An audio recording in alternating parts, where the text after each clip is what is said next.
Metropolis has Superman. Gotham has Batman.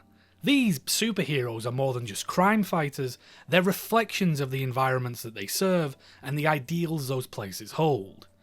The all-American hero soaring between skyscrapers, and the Dark Knight striking from beneath the city's seedy underbelly. So then, what would a superhero look like for the unassuming suburb of Dapto, New South Wales? Well, apparently, he'd look like a balding, overweight bloke who dresses up like a marsupial. Based on a 2016 pilot, Koala Man is a new adult animated comedy airing on either Hulu or Disney Plus, depending on where you live, created by Aussie animator Michael Cusack. His third new show to air since 2020, which marks an interesting turning point in his career. The show itself stars Kevin, voiced by Cusack, a lame middle-aged dad obsessed with following petty rules and maintaining social order, like ensuring that all the bins go out on time or that nobody's grass grows too tall. But when his town needs him, Kevin dons the fluffy cowl to become Koala Man, defender of Dapto, his superhero alter ego, whose only power seems to be enhancing Kevin's deluded sense of self-importance. Alongside Kevin are his tolerant and supportive but emotionally unfulfilled wife Vicky, played by Succession's Sarah Snook, and their twin kids, Allison, obsessed with becoming the most popular girl in school, and Liam, a doe-eyed nerd who idolises his dad. Episodes of Koala Man generally set up an A and a B plot with different members of the family, that end up tying into each other. Usually, one of the plots will be something mundane, like trying to introduce healthier snacks for school kids or going away to music camp, and the other will be more outlandish, like Dapto being attacked by a giant refuse-eating poppy, or a planet-sized alien that's trying to turn the town into its own personal pleasure device. And that blending of the very mundane with the very ridiculous puts me in good mind of something like Regular Show. Episodes are self-contained enough that you can drop in at any part of the series, but there is a light continuity running throughout the season that culminates in the final episode, chiefly concerning Koala Man's secret nemesis, the Kookaburra, and Allison's quest to become Dapto's most popular teen at any cost, both of which end up pulling in other members of the family and the supporting cast.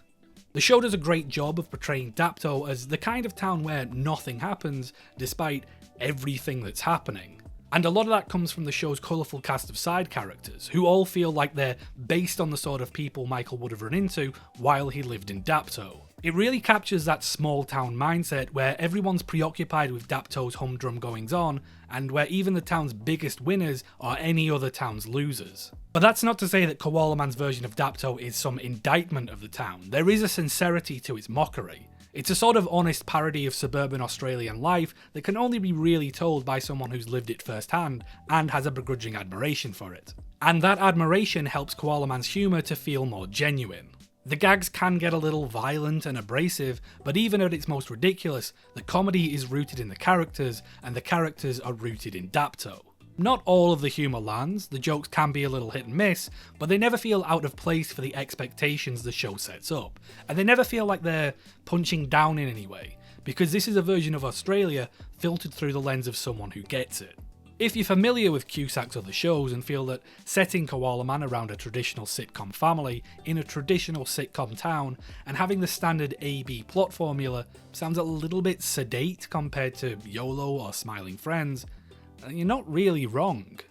That's why I describe this show as feeling like a turning point for Cusack. This is his first show away from Adult Swim, where they definitely have a wilder approach to animation compared to Hulu. It's also Cusack's first 22-minute show, with YOLO and Smiling Friends both being 11 minutes, so it has to fill twice as much airtime, which is why, formulaic as they are, having A and B plots works better for this show. Koala Man also feels less like a show from a breakout internet upstart simply because of the voice talent on offer. I already mentioned Sarah Snook, but this show also has Hugh Jackman as local Dapto legend and Kevin's demeaning boss, Big Greg, alongside the likes of Jermaine Clement and Hugo Weaving.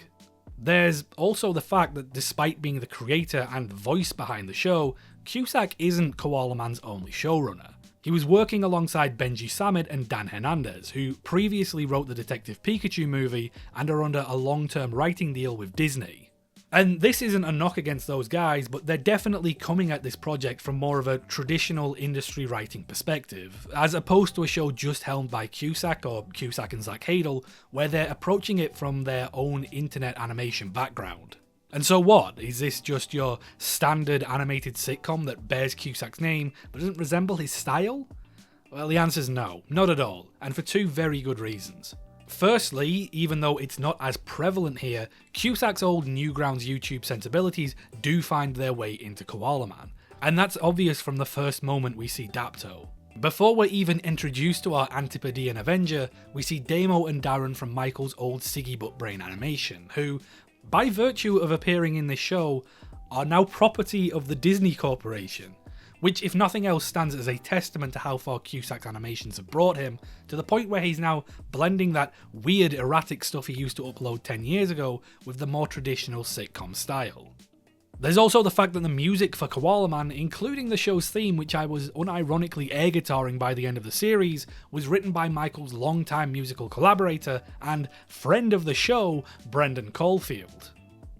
I say friend of the show, he left a comment on a video about a year ago, but that's still the closest thing I've made to a friend in about a decade, so... But the biggest highlight for me has to be Jared Wright voicing Kevin's dodgy neighbour, Spider. That's right, all you normies, you functioning members of society, you can go out of your gourds at Hugh Jackman being in the show, but for me, I'm here for the guy who did the Big Les show. Thank you very much. And the second reason that Koala Man feels like a Cusack production is because of the overwhelming, uncompromising Aussiness of everything that happens in this show. It really leans hard into being Australian as a source for a lot of its comedy and just the general identity of the show.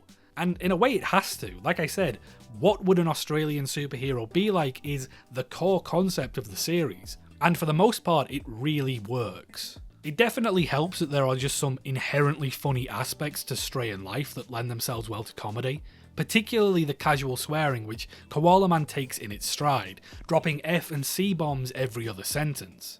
Then there are parts of Aussie culture that don't immediately translate to someone watching in the UK or the US or Ireland or Canada, or even those weird countries where they don't speak normal words.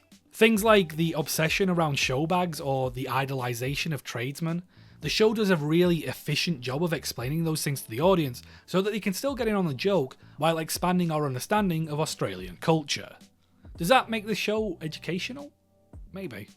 But when you pair all that with the crazy plot lines that the show throws up every episode, like cannibalistic Wiggles or the USA being destroyed because Leonid Brezhnev fell in love with an Egyptian mummy on the moon, while it might not be as ambitious or distinctive as Cusack's other series, you get a show that, despite the trappings of the formulaic family sitcom, is able to find a unique voice for its comedy, and avoid falling into the overly cynical pitfalls of so many other adult animated comedies.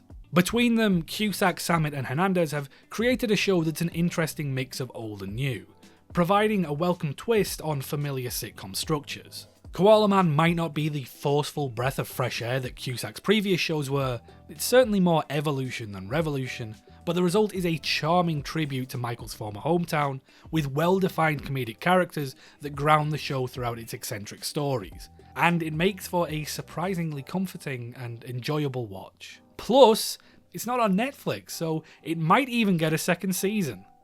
Thanks for watching.